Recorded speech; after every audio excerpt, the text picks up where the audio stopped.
Hi viewers, I am Kamal. இந்த வீடியோவில் என்ன பார்க்க போகிறோன்னா 12th ஃபிசிக்ஸ் பப்ளிக் எக்ஸாமில் எதிர்பார்க்கக்கூடிய 2 mark and 3 mark important topic சொல்லியிருக்கோம். அதில் லிமிட்டேஷன்ஸ் கண்டிஷன்ஸ் அப்படின்ற டாபிக் தான் பார்க்க போகிறோம்.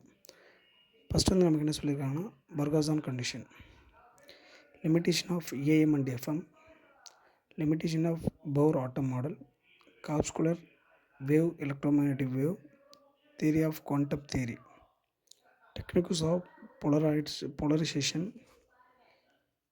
condition for obtaining clear and broad interference fringes, condition for Young double slit band width,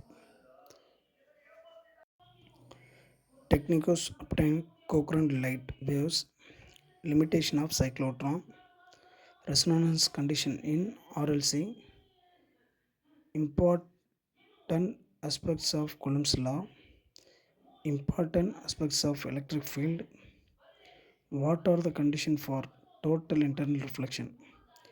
டோட்டலாக 13 கொஷின் இருக்குது. கண்டிப்பாக இந்த கொஷின் வந்து ஒரு 2 மார்க் ஒரு 3 மார்க் எதிர்பார்க்கலாம்.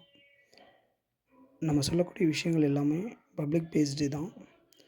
நமக்கு வரக்கூடிய கொஷின்ஸ் எல்லாம் ஒரே பேட்டர்லேருந்து வராது, ஒவ்வொரு மெத்தட்லேருந்து ஒன்று வரும். கண்டிப்பாக அதனால் எல்லா டாப்பிக்கும் கவர் பண்ணுங்கள். ஃபுல் மார்க் எடுக்கிறதுக்கு ட்ரை பண்ணுங்கள். தேங்க்யூ.